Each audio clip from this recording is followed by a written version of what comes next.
You're watching 2-on-1, the internet's top sensation and the #1 Disciples podcast about theology, pop culture, and life as we understand it. I'm one of your co-hosts, the Reverend Arthur Stewart. I'm your other co-host, the Reverend Stephanie Kendall. Hey, Spiff, welcome back from summer break. Thanks. How are you? I'm doing good. How are you doing? Okay.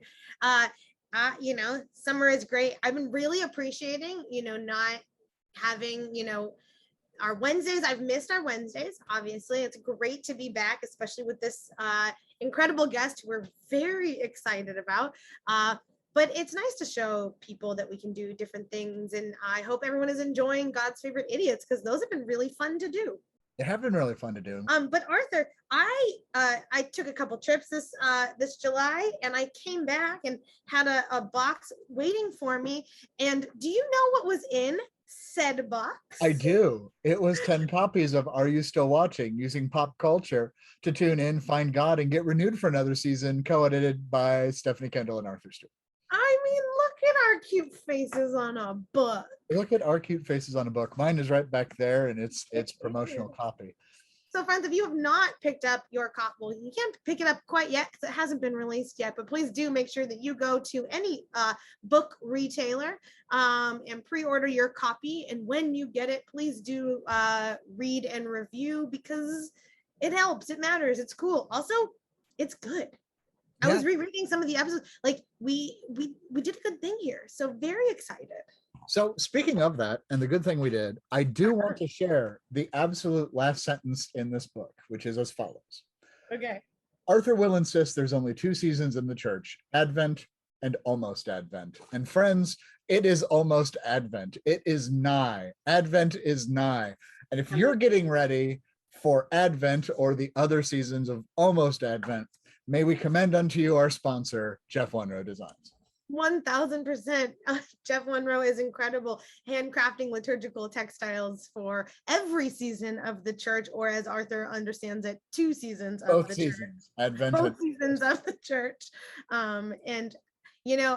It's been really great. We are still in a season of ordination and new calls and things like that. And every once in a while, they just keep popping up, and everyone in their Jeff Wunrow stoles look so good. Also, I think it was like last week, Jeff just dropped a new design, like a fully new. He has his standard designs, but he has a fully new customizable design that you can head on over to jeffwunrow.com, jeffwunrow.com, and check out his new design. It's this really cool star pattern that's like got points to it, and it's is for disability colors, and it's just really thoughtful, really beautiful, well created and crafted for your enjoyment.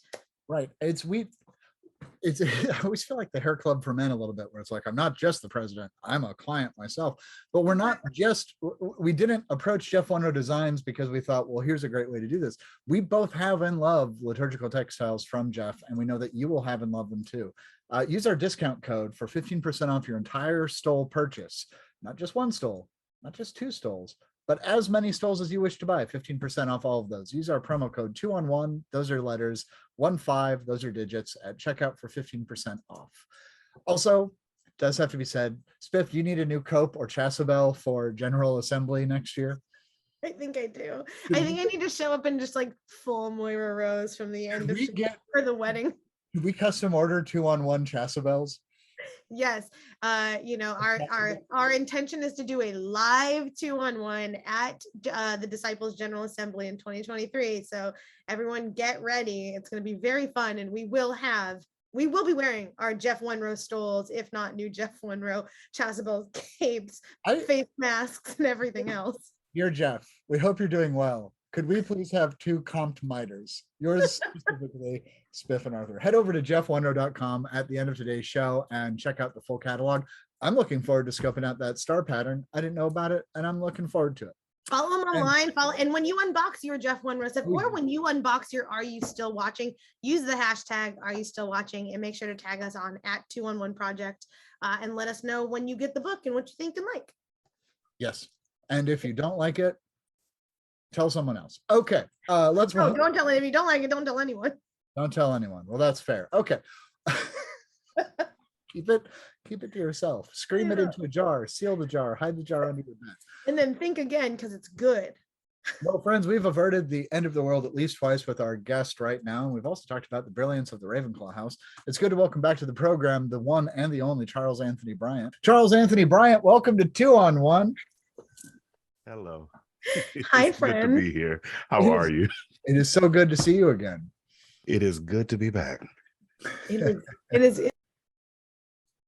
Oh, I just muted myself accidentally. I said, it is great to have you here. You know, I was mildly expecting a Footloose montage as we come on, but, you know, all of us really just, you know, battling it out through the epic dance numbers that is what we're talking about today, which is Umbrella Academy season 3. I cannot believe we're already here to season 3, but thank you for coming back. My pleasure. My pleasure. My pleasure to be back. Certainly my pleasure to talk about Umbrella Academy, a show that I love. It is kind of amazing to watch it. I watched the season in preparation for this, and then I've started watching it again with my spouse, and like we realized how much we grew to like the characters who we couldn't stand in the first season, and now I'm actually like invested in how they exist and operate and function. Yeah. And I'm trying to remember his name, and you're going to be so mad at me that I forgot it. So I'm just going to let that roll for a second. Well, I really liked Klaus this season. I did too. Yeah. But before we get into Umbrella Academy, I just want to say one quick thing. If you are like me and frequently TikTok all over the place, you know, scrolling 3 a.m. in the morning because you can't sleep as well, beloved, is there something that you would like to share with our community that is, it may be out there on the millions of you that have seen this video? You know, we have a real celebrity in our midst today. But Charles, would you like to just point people to where they might be able to understand the invitation and or extend a special 2-on-1 invitation? Well, first, though we are here to talk about Umbrella Academy, I greet you with the peace of Wakanda forever. And on my TikTok, which is C. Anthony Bryant. All of my social media handles are the same thing. I've kind of gone viral around this Wakanda thing right now, where we kind of came up with a way of dressing for everybody for the premieres. A lady named Auntie Wiggs put out there that we would be gathering our outfits and we'd be doing different things like that. And I asked the question, I stitched her video and I asked the question, what if we could get everybody to wear all white? And now everybody is wearing all white or different versions of all white. And I'm kind of proud of it. Like, it's this whole little movement that I've started. And it's different. It's different because going viral, there's some things that start happening and you're just like, okay, this is odd, because it's viral. It's not like a little bit. It's like viral. Like, people that do not know that I know you well sent it to me from like my old career and was like, this is so cool. Do you know him? He's in New York too. And that, like, it's very hard to be like, yes, one of my very good friends. In Wichita shared the video and said, is it okay for white people to join in on this? And I said, wow. Weird way to center yourself in this conversation, buddy, which I just kind of did with you. Well, that's an interesting thing. Like, a number of people have been centering themselves in different ways, but I ended up having to roll out another video that has not gone as viral, but where I outlined attire options for everybody. It is some iteration of white. Everybody is doing a white base, but with accent colors. And I feel like it's a great way to honor Chadwick Boseman. Second, it's a great way to celebrate the movie. And I want to see what everybody wears. I want to see how this all comes together.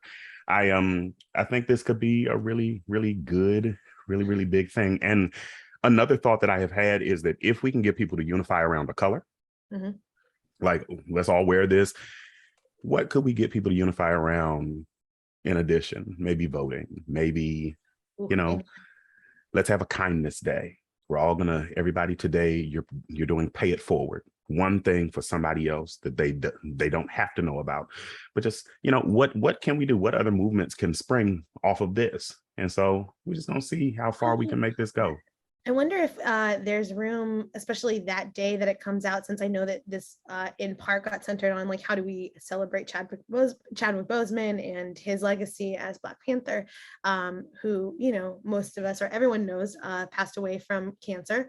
But what if it's, you know, that day also we just ask everyone give a couple dollars to a cancer fund or something, you know what I mean? That Like would be incredible. to really to start just that day, you know, like the day that Black Panther comes out, as you are buying your tickets, don't forget to also donate, you know, in the name of Wakanda Forever or whatever to this. That would be, I love that.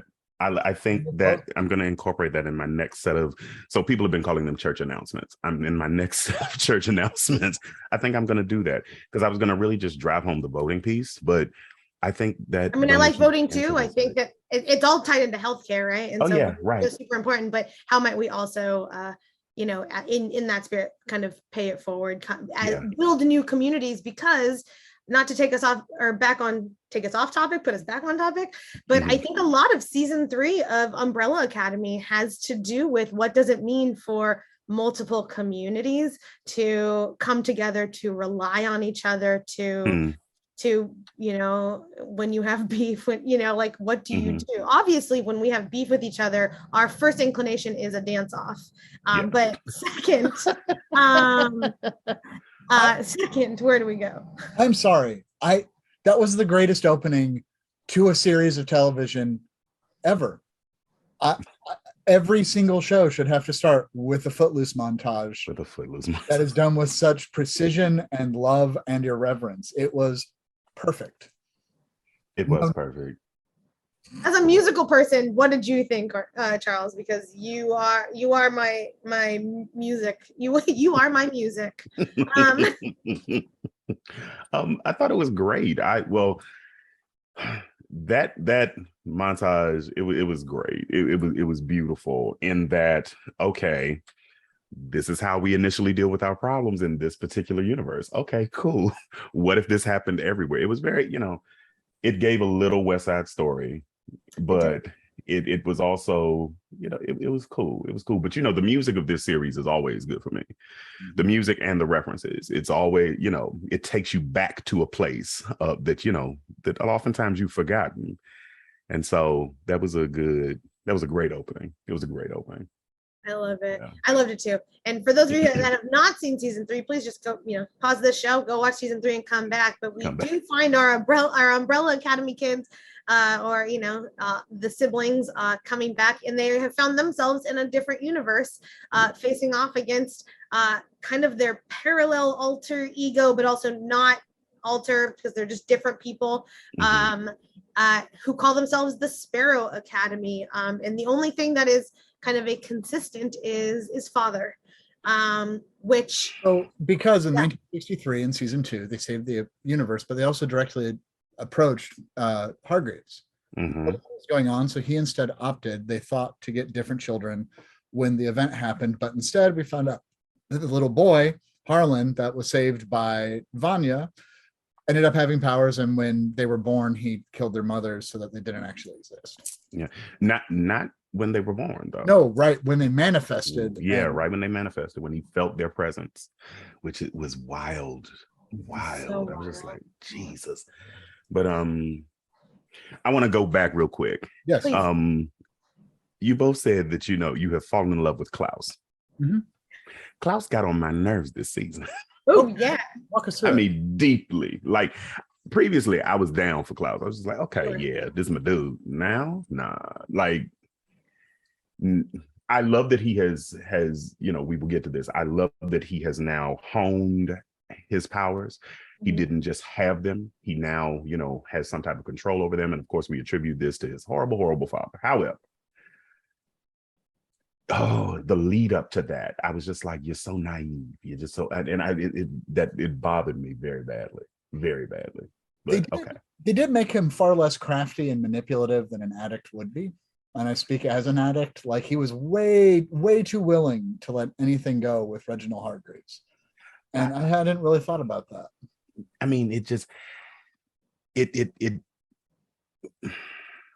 anything went, and he reverted into this child in a way that we had not seen previously, and not a child in the sense of wonder, a child in the sense of anything you tell me is true. Mm. And now I am also going to try to sway the thoughts of my siblings, even though they have their own history with you. I'm going to sway the thoughts of my siblings into trying to trust you. And now this comes at what could be the expense of everybody, you know? And he lost his curiosity, which is something that I really liked in the first 2 seasons about him. He was a very curious person. He was one willing to try, willing to do, you know, like he was kind of all over the place always, which was part of his charm. And in this season, he lost a bit of that. I see why he's always gotten on my nerves, but I also liked him, I think, more this season, maybe because there was a little bit of focus for him, like trying to get better. I liked, you know, so that he could hone that craft. We all have people in our churches that, you know, are always on from one thing to the next. Something's always happening to them. There's, you know, they're always caught in the middle of 1,000 battles.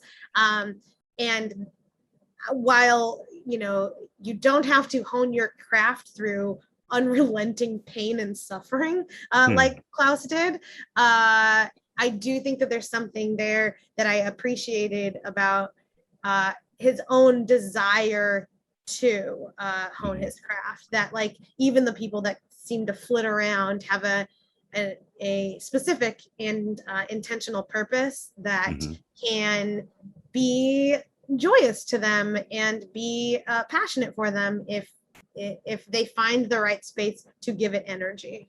It was interesting. You just said something. You said one does not necessarily have to hone their craft through pain and suffering, but I feel like I have found it to be the opposite. I feel like everybody who does hone their craft, there is that period in which you are going through the learning of how it works and the learning of actual mastery. And I feel like that is painful for most of us. So let me just talk music for a second. I saw a meme, what was that, 2 days ago maybe, and it said, "You're not a real musician unless you cried in a practice room." Like, I'm a real musician, hooray! Listen, but I think about this concerning most of the preachers I know. I think about this concerning anybody who has ever sacrificed their time and their effort or whatever in order to get better in a specific area. There is a level of pain. Something had to die, right? Like some part of, and that's painful. It's crazy. Now, is it a literal, you know, Klaus experience? Nah, but you know, I think, which even, you know, those last 2 episodes of this season concerning Klaus, I was just like, yo,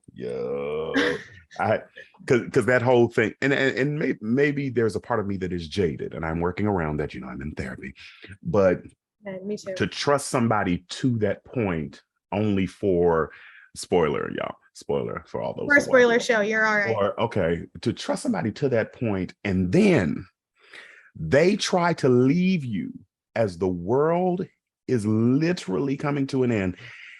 And in order to save yourself, you throw yourself into like you have to kill yourself in order to continue. Really? Like in that moment, the person that you trusted the most.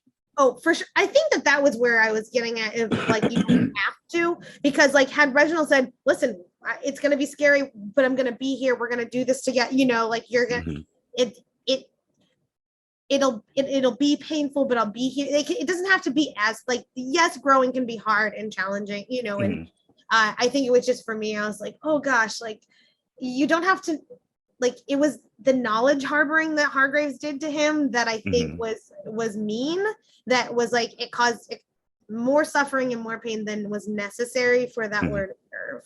Gotcha. We don't have to be mean to each other. We don't have to withhold information. Like the more we share our lives together, the more we say, hey, this is happening to me, or, you know, this happened, like, let me give this to you. I think we can grow and hone that craft specifically, you know, or craft specifically, but maybe not. I don't know. Hargraves can't be the participant in that. Hargraves is the most, I mean, he's literally inhuman. He's inhumane.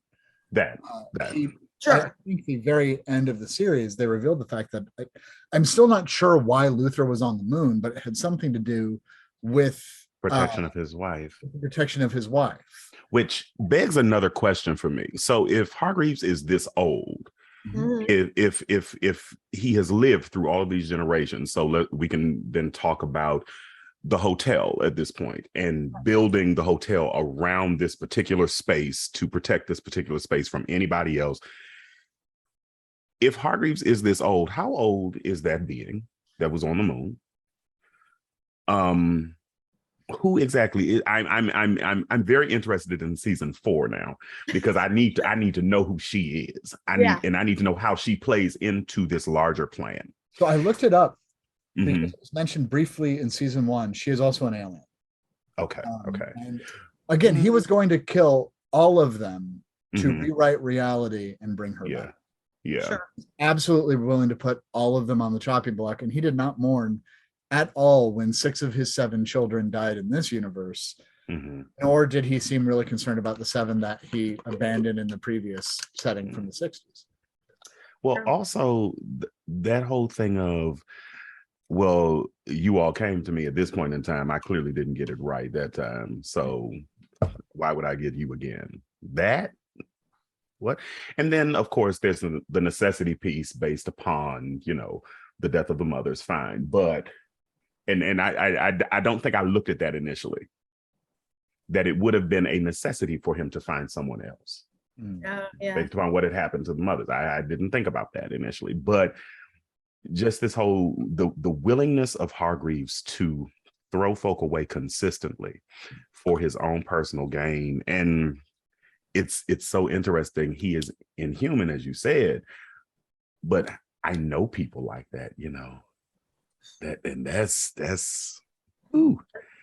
Yeah. And now I know, I might take my statement back. I might think there has to be some pain, there has to be some suffering to really hone that craft. I'm not against saying that.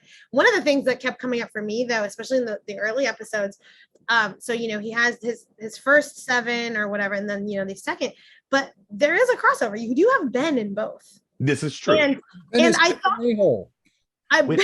Ben is a bit of an asshole. He's But a puckered asshole. That's how Klaus describes him. He was really like me because you're a puckered asshole. But for me, as I looked at this through the lens in which is church, which we do for all of this, or people of faith, I was like, oh, Ben is when we in the church have let something die, or like we've romanticized something a whole lot and let it live on in like this kind of ether of a place, and we our heart goes out, but we haven't really brought it to fruition for lots of different reasons, and then it shows up again in this new form, and everyone's like, it's the same, and it's so different, but they keep trying to place a square cap on a round peg sort of a thing, and it's like it's, you recognize it, it, you can name it, but you haven't allowed it to change the way that you have, so you keep trying to hit we don't give it the courtesy of death. We keep it in the hospice of our memory. Yeah. It can't change, it can't let go, it can't renew. But then I think about also the fact that we have never known Ben until this season outside of being outside of death. Oh yeah. Outside of his entire power was in the fact that he could embody Klaus. Prior to this. And so now we see this person who has been alive, does not know anything of this other version of himself. And so of course he's going to be different, but we certainly don't expect that he's going to be this asshole, pardon, because he has been, my mom's going to watch this and she hates when I cuss. But sorry. but everything about who he has been previously, it has not just been dependent on somebody else, but it has flourished because he has been so timid. It has flourished because he has been this subdued character who is unwilling to superimpose himself upon someone who he should, honestly.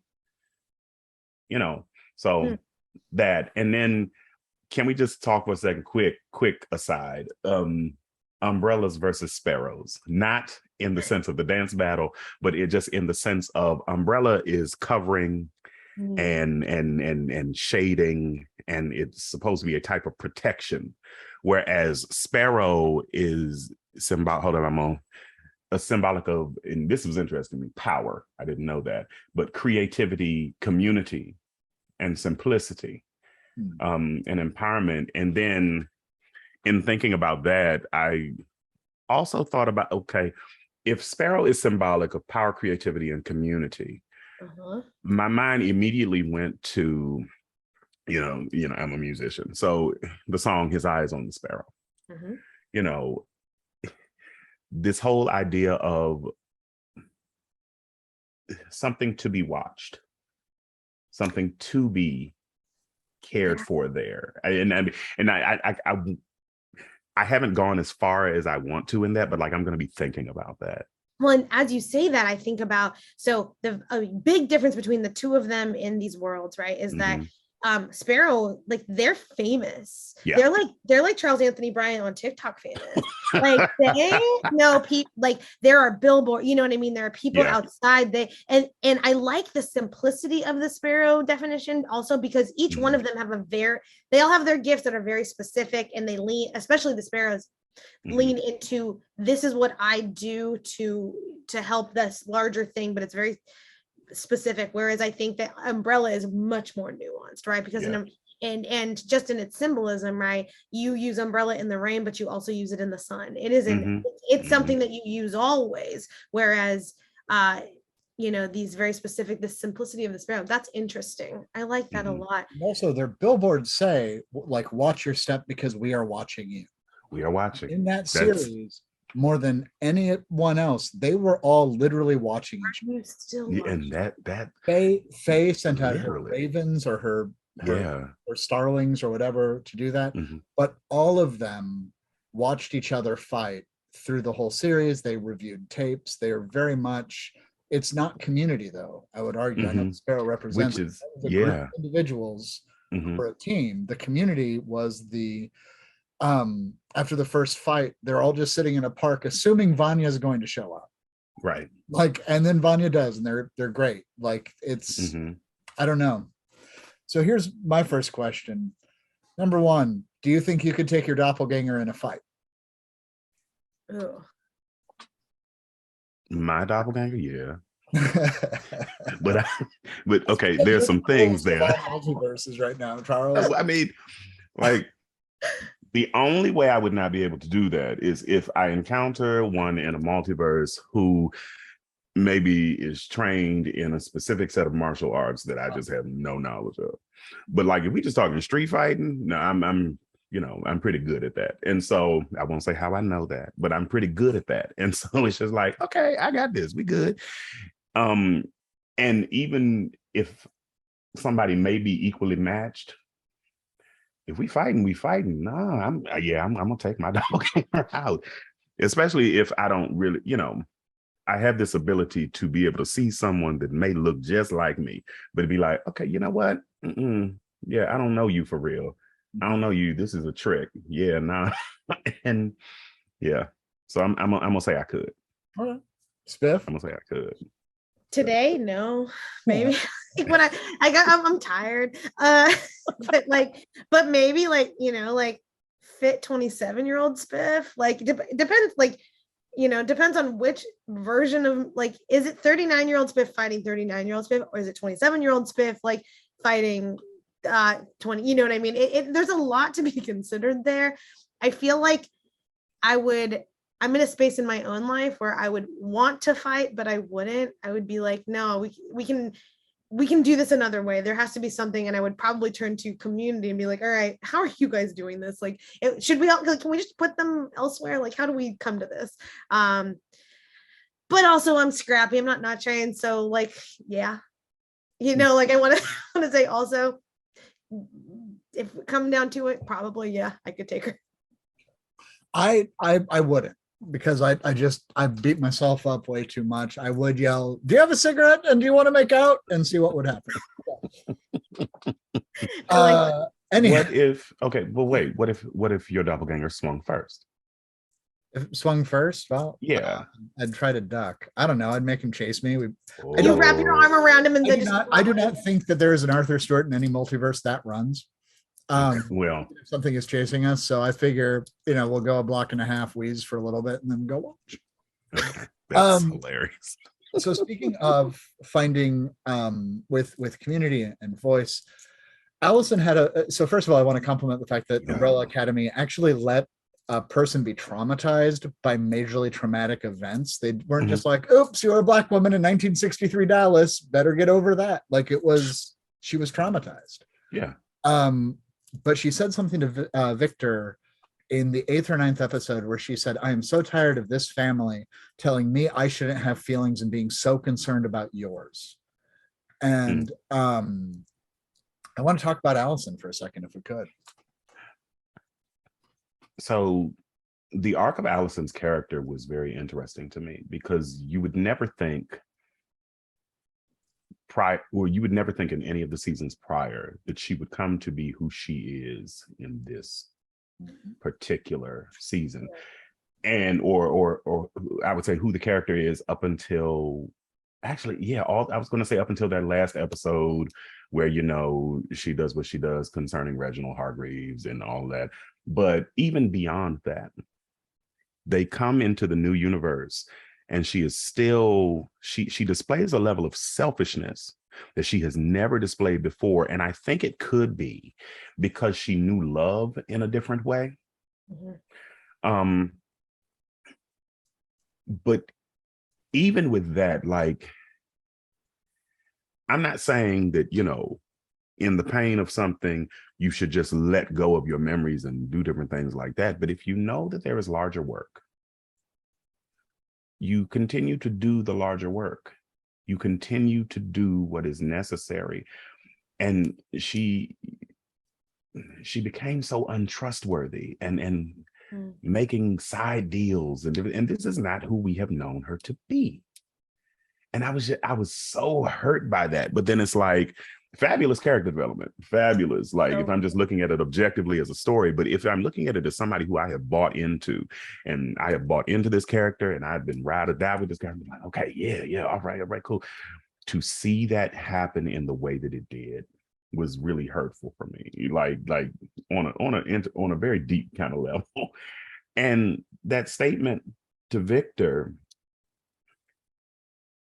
I don't think it was a well thought out statement, right? Like there is a reason everybody has always had to be concerned about the way Victor feels, because Victor is a doomsday device, technically, you know. So yeah, has technically destroyed the world twice. So. Twice, 2 times. So it's like once is enough. Why is once not enough for us to realize that we have people that destroy the worlds over and over again? Yeah, I forgot who said it, but they're like, be aware of your body count too, bud. Like it was just it was just, and then in what happens with Luther and Allison, that was a huge thing around consent. That was a huge thing around like the consent in a way that we don't generally see. No, you know, and it was just like, God, girl, you've gotten to this place. Like this is, you have let life take you this much through the ringer. And I'm not saying it cannot happen. It can happen, but you have let this happen in this way, so much so that all you are concerned about is, and I'm certain the character would say, oh, I'm concerned about getting back to my daughter and getting back to my life. But no, your decisions right now are selfish. They are not indicative of community. They're not indicative of family. They are not indicative of some of the tenets that previously that character held very dear. And I'm not going to say that, you know, I grew up with my great grandmama, my grandmama, my grandfather, you know, my aunt, my great aunts, my great uncles, you know, people who lived through racism and whatnot, who I can't just say that the things that happened in the 60s to her character would have taken her to that point. It was more so the loss of the daughter and not even being able to, you know, find her in this particular universe. But then, I mean, it's so loaded. It's so loaded. I know people we all know people who have been through a number of things who did not lose themselves in that way. Not in that way. Speculative fiction part 2 requires this. If you get to rewrite the universe and you make a deal with the person who's going to rewrite this universe that you're going into, is Raymond Chestnut or is Claire are they going to be the actual people, like plucked out of the universe and put in there, or are they an idealized version that is remembered, like Ben having been dead too, and therefore are they actually real, or are they simply, once again, with this person whose power is the manipulation of others, a projection of an ideal into the space? In my mind, they'd be the projection of an ideal, because see, the thing also that I have not figured out, and maybe one of you can help me with this, is how that timeline specifically works. I couldn't. Yeah, exactly. Because we were back in the 60s a minute ago. We were in the 60s a minute ago. So by the time I get to where I'm supposed to be, actually in time, my daughter, if I have a daughter in the 60s, my daughter is going to be in her 50s. Well, no, I believe Claire was from season 1. Claire was with Allison's ex-husband. And why? Okay. She said, I heard a rumor that you stopped crying, and the ex saw it and said, we're done. So Claire was in the Claire was in the present day. Raymond, though, was apparently popped out of 1963 and just dropped in the present. And this, like, there are holes there that I don't know that are going to be filled. Sure. Well, okay, here's and then there's also the whole unresolved thing of, and I guess it would be resolved at this point, but to me it is still unresolved, Allison and Luther. There's a lot there that I think needs to be. I mean, they all need therapy, right? Yeah, I mean, bad. But one of the things that for the timeline piece, the only thing that for me that weirdly it helped me make sense of it is the Webb telescope images that just came out, that are beautiful and awesome. And then I was reading, some like board on them that was like, if there are aliens out there looking back at us, right? There is the possibility, because of how time and space work, that what they are seeing are dinosaurs, or what they are seeing are our grandchildren.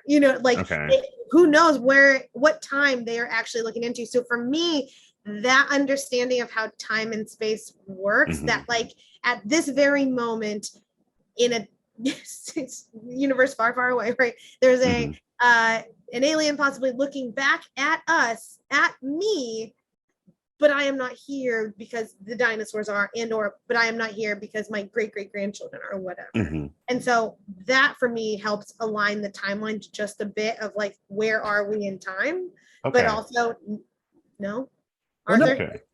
One, right. There's actually a really great sci-fi series called World War about aliens that basically had the same technology of the world in 1950, showing up in 1942, right at the turning point of World War II.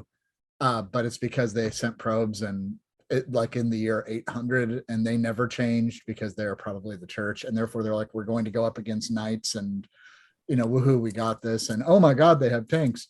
But then secondly, like, I have to say this to my spouse a lot when we watch stuff, like, this is a story. In that, okay, Klaus was hit by how many cars and none of them stopped? Like, of the people on this call, I'm assuming Spiff has a guy fell from the sky and like crashed through my windshield once story, but I'm also assuming you stopped and like helped him. I did not. Yeah, I do have a weird story like that. Well, that, and then also, so let's talk that same scene. They are on a pretty much deserted road. Right. There was no traffic. How much traffic was coming down that road? There were a even at night, like you see one person pulled off to the side on that road, you're gonna stop because they're clearly stranded, which in my head meant it's just a different timeline. But also it very much to me read the church, right? We have these people that come in, zooming on that one-way road, they hit us, they spray us across the floor, and then they keep going, and we are left to pick ourselves up, to pick each other up. Baby, say, let's keep going. From the pulpit to the door. Exactly. From the pulpit to the door. It took you longer to recover from being hit by a car this time. Why is that? That's also part of it. Excuse me. We don't ask that question. Yeah, we do, and the church doesn't ask that question. Like, oh, why are we taking longer to heal from this trauma than we are the last? So I don't know if you saw, Candace Simpson and I had an exchange on Facebook around the church and the abusive relationship of the church that is a BDSM relationship that does not offer full fulfillment, but then there's also no consent. Right. And we really like we were beginning to really unpack that thing. I think I saw the beginning of this conversation and then like went on. Oh, like it got deep in there, but like the car analogy is the same thing. It is just, oh, well, I'm just going to keep doing this because it benefits me. I like what I like, and I need to get where I'm going, and I'm going to do what I do. And so you'll be fine. You picked yourself up before. Yeah, but should we have to? And that's the problem. No, well, I mean, right. well, because everything about our messaging is the antithesis, right, of that. Right, of yet, in order for the church to, so old spiritual, let the church roll on. In order for the church to roll on, there's got to be a couple. There's movement. You got to get yourself like rolling on. It implies that there is a place going, a thing in movement. That energy is being given to it to move it forward. Yes, and all of that. We named a little bit earlier, and I don't want us to move to. I don't want us to get through this conversation without naming it because it's a big part of season.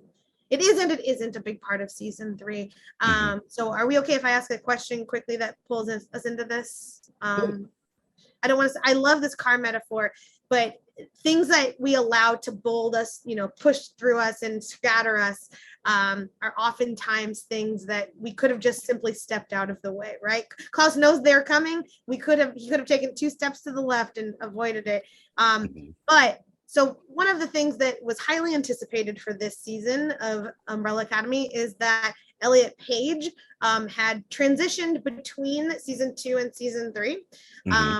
And so Vanya introduces himself as Victor in episode 2, I think, and then there's this progression.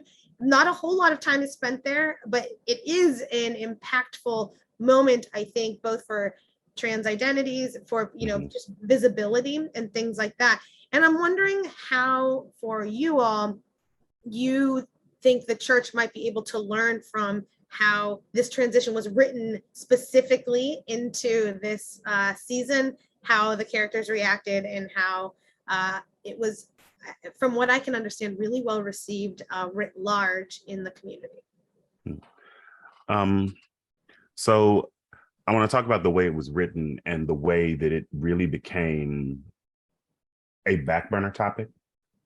This in the sense of the community itself.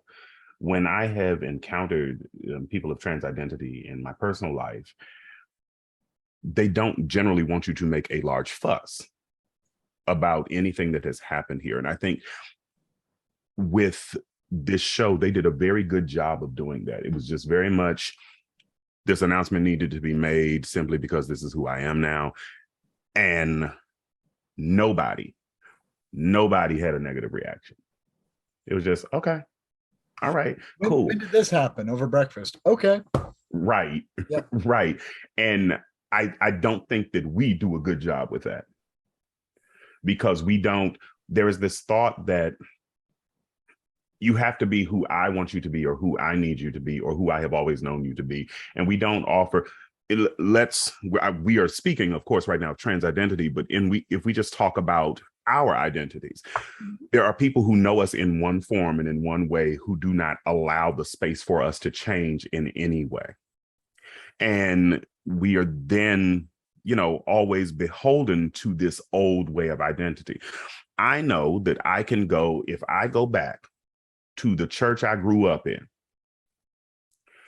I am 40 whole years old now. In the year of our Lord Beyonce, 2022. I am 40 years old. But there are people who still see me as a 13-year-old, a 10-year-old, a 15-year-old, and I have stopped growing in their mind. Never mind the fact that I left here, went to college, never mind the fact that I left here and got a master's degree, never the fact that I have been living in New York for X amount of years, whatever. Never mind my personal growth. They see me as they need to see me in order for them to be okay. I think this happens concerning the trans community, especially when you deal with parents who are not accepting when you deal with siblings, who are not accepting when you deal with general community members, who are not accepting of people's transition. It is not so much that this is a shocking thing, because we know that people change, right? We know that every day you are on a molecular level different than you were the day before. Mm-hmm. Why can we not accept this? Why can we not just say, oh, okay, so now, and I don't even do when did this happen? Like, unless it is like something truly, truly off kilter for me. But if somebody said, well, I am so and so now. Oh, okay, cool. I have a worship team member at one of the churches at which I work who they announced their new name. And it was just, okay, all right. And I made a couple jokes about it. And I did that, though, because it may have been like the third iteration of a new name. But every time I crack my couple jokes, and then I'm like, all right, well, and then I keep referring to that individual as they would like to be named, because this is a storyline that sits outside of my direct storyline. And I got to let you live in your storyline as I'm living in my storyline, because I don't want you to say nothing about the way I'm living. And I'm assuming your jokes aren't at the expense of. Oh, no, never. I know that. I just, like, for our viewers that don't, or listeners that don't know, just like when you're saying jokes, it's not, again, at the expense of the integrity of the human. Oh, no, no. And also, anybody who would bring that information to me also knows exactly who and how I am, and that I don't mean anything malicious by it, but it's just going to be like, oh, okay, well, Lord, well, I guess I can't give you this new nameplate that I just got, like, sure, stuff like that. And so, but it's never anything. There's no malicious intent. No. It's handled really well. Elliot Page has a 5-head, like one of the biggest top halves of a cranium I've ever seen in my life. Like, it is enormous. And I'm so glad that the haircut that is shorter sweeps across the 5-head. And that's my only thing about it. Like, I was just so glad that he got a good haircut. But they made it such a non-issue that it was so prevalent, and that was the beauty of it. Being asked to be the best man at Luther's wedding, was, watching that, it's, not only does Victor belong as part of the 7, but Victor belongs as part of the 7. And Victor has always been a part of the 7. One of the things that I appreciated was the who's Victor? I am, and I always have been. So, and it's like, great. And that's, a really beautiful claiming of one's own self and identity. And I think it's important for those of us, I think it's important for all of us to claim who we are in larger and nuanced spaces, right? For those of us that are Christian, especially those of us that are progressive Christians, to claim the Christian identity, specifically. And especially in this day and age, it is really important for people to see that Charles, I have same people in my life where, I didn't grow up in church, as everyone knows. And so, but now that I'm a pastor, they're like, I'm sorry, what? And they don't allow me to have grown into this space. And that's, it's not okay, but that's something that we'll wrestle with. But for me now to say, but I am a Christian, I identify as a Christian, I have Christian practices, I am a Christian faith leader, I am ordained as a Christian faith leader. And I believe that a woman's right to choose whatever she wants to do with her body is her own. I believe that same gender loving people in consensual relationships are made holy and embody the love and beauty and body of God. That sex is a beautiful thing, when in consent and with consent, period. I don't need anything else. And I'm a Christian, right? You keep coming back to consent first, which the church has a problem with. That's one. Oh, for sure. Then also there is this whole thing of naming who one is or who you are. Something that we see in scripture, we see the Godhead to do, something we see Jesus do, but something that we seem not to be allowed to do. Those of us who are made in the very image of God, we are not allowed to name ourselves. So in the Victor conversation, Victor names Victor's self. We go from Vanya, who Vanya is already now. This is actually okay. So my mind has just opened to something too. I've always been Victor, and I said to the two of you, I said, Vanya is a boy's name. Mhm. I've always been Victor. And they choose their own names. Listen, and so like that, like all I did was I just changed my name. I'm still a boy. That's huge to me because I have a Russian friend, one of my close friends. His name is Vanya, Ivan. Vanya is a boy's name. It is not in my. I mean, Uncle Vanya, right? I mean, there's the whole thing. Yeah. Yeah, I'm, and I'm reminded of Eddie Izzard's line where they say, "Why do you wear women's dresses?" He goes, "They're not women's dresses. I bought them. They're mine. I wear my dresses." And Eddie Izzard also now uses she/her pronouns just for what it's worth. I did not know that. I'm a big Eddie Izzard fan. So yeah, she uses they them pronouns. But something that Charles said that I pulled a quote last night from a little source called TikTok, because I'm on it way too much now. But talking about the church and what we do with our children and how we have postured them to claim spaces of identity and how do we allow people to grow. There's a TikTok theme going around, and this guy says, tell me one thing that's like really deep that you got from like some random source, and it's going around, and this one woman whose name is Gotham City Imposter is talking about someone else. So I just want to name that it's not even hers, but it's a third. But the quote is, "The things we ask our children to do in the name of God surpass what we allow them to pray for." And I was like, oh, that's this. Exactly. And we've lost Charles. It is such a, and I think that aligns very specifically to what's happening also in the Umbrella Academy Kids timeline. Well, in both timelines with all of these people, what we expect and what we anticipate in the name for this show in the name of Reginald Hargraves, but for those of us that are faith leaders in the name of God, much surpass what we allow people to actually pray and live into. So please send me that TikTok. Yeah, I will. Like that. Oh my God. It's good, right? It's a good. I'll say it's a good stitch to follow because people are putting things that you're like, I'm sorry, what? And they're like, yeah, it's from Spy Kids too, or it's from all these like weird things. And you're like, it's cool. Whoa. This is just for deuces who are wondering, like, is there a topic that we need to do on this show? I had mono when I was in seminary in 2007. My friend Val flew in to visit because she'd already bought the tickets. We watched the Spy Kid movies when I was dealing with 104-degree fever, and they are brilliant and awful. And I would totally do one episode on the entire Spy Kids trilogy.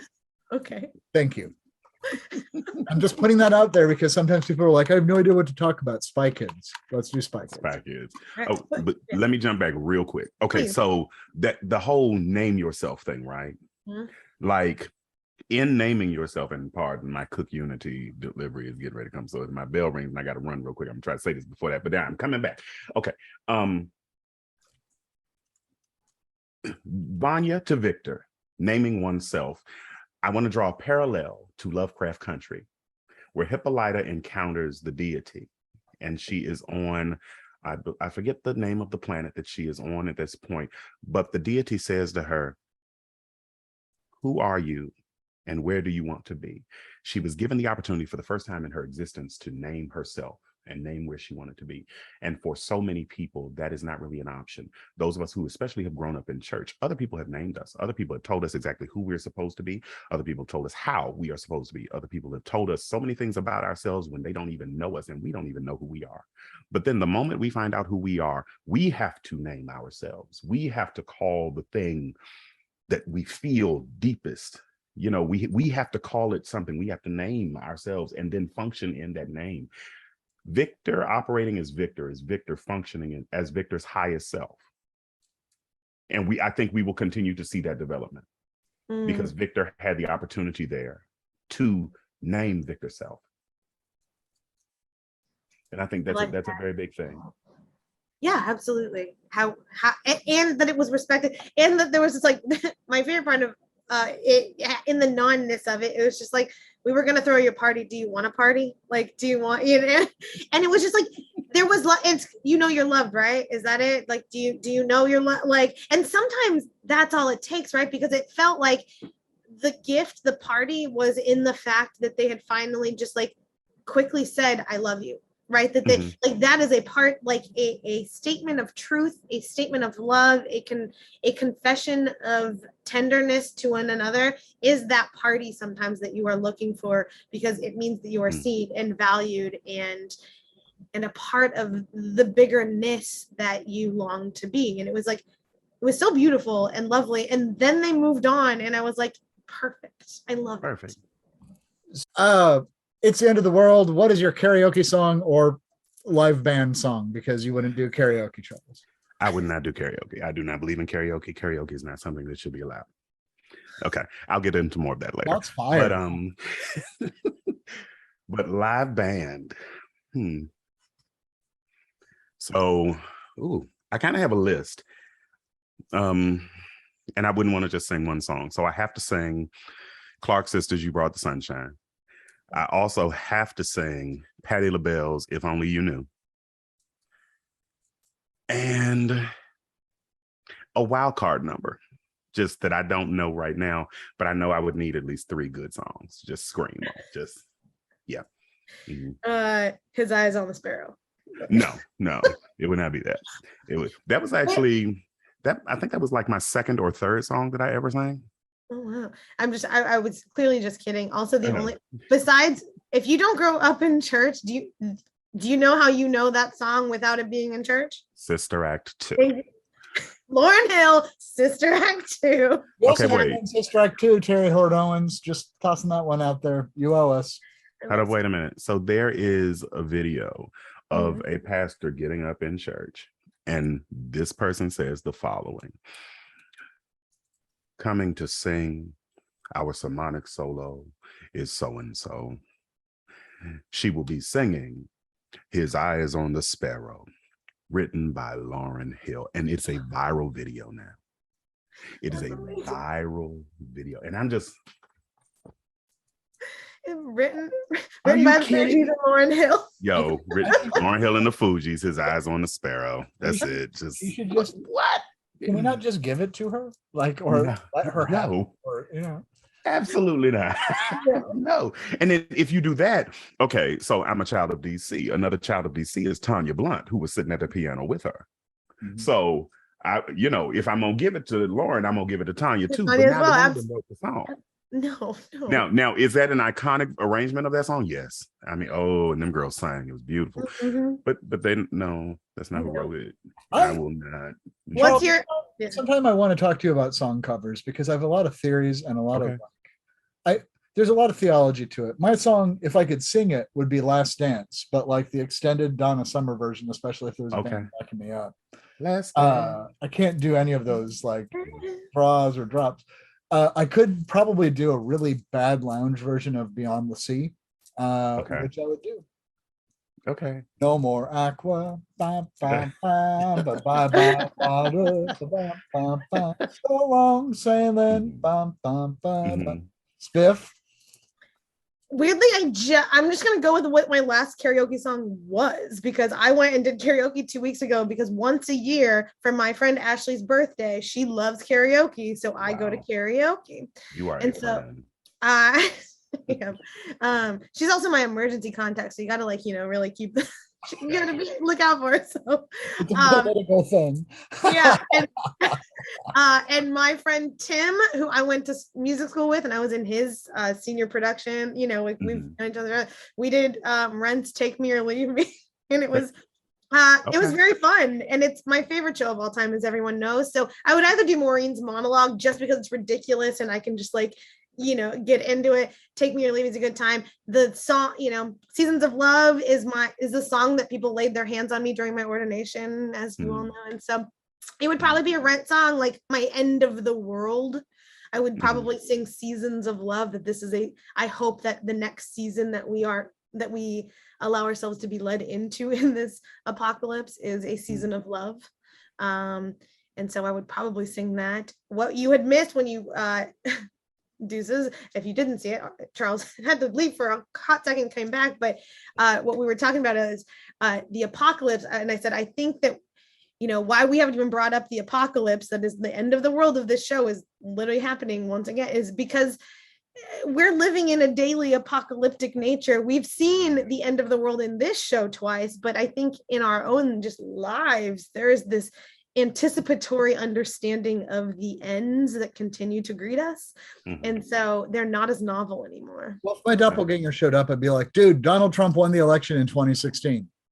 And maybe that would stop him from fighting me. He'd be like, you've suffered enough. That's hilarious.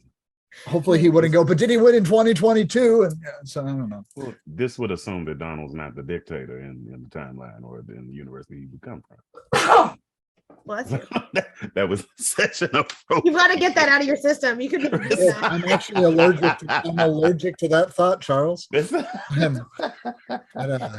Well, on that note, Charles, thank you for joining us once again. It's always a pleasure. It's good to see you and to have you here on 2-on-1 once again with us for your 4th time. Hit that 5 timers club soon. Yay. Well, you will be coming back for Wakanda Forever.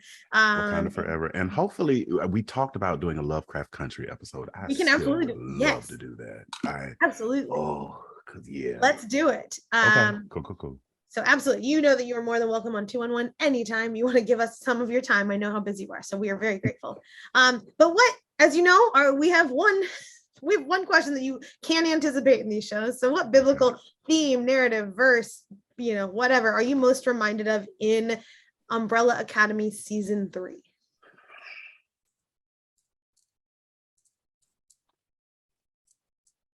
I feel like I may have said this before, but like the Book of Revelation, it's like we just coming on to a close. However we get there, let's bring on these horsemen. Let's just go on out this giant ball, and we just all gonna get sucked into it.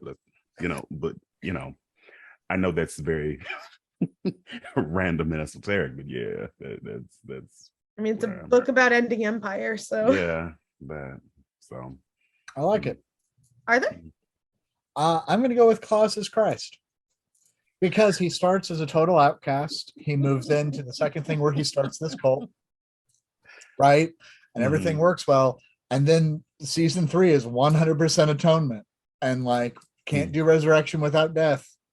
Can't be risen without being buried. And there's that whole of oh God, was that your answer too, Spiff? Nope, just wait. He throws, please tell me that you have Hargreaves is the deity. Okay. No. Yeah, literally sacrifices himself in order to go on to the other side in order to help redeem the world as it is or what it can be. Also, I'm sorry, we have to talk about Luther being murdered. Give me a few seconds because I'll cut this back into the other thing. Okay. No, are there I think Klaus is the resurrected Lazarus, and this is the part of his life post resurrection that you don't know how long, is Lazarus, I think Arthur, you said this 2 episodes ago, is Lazarus still out there being resurrected in the day? Does he ever die if he's already does he ever die? And so this is I was like, oh my gosh, what if this story of Klaus is kind of, if you were to make your own book of resurrected Lazarus post everything that happened, and this is the continual resurrection because he can't actually die. Klausarus.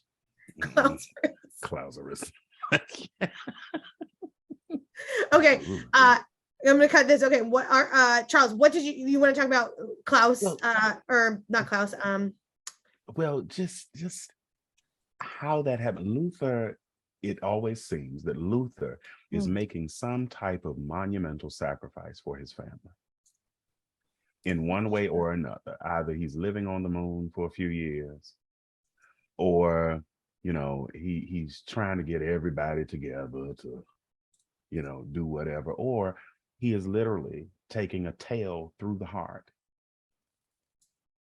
on his wedding day.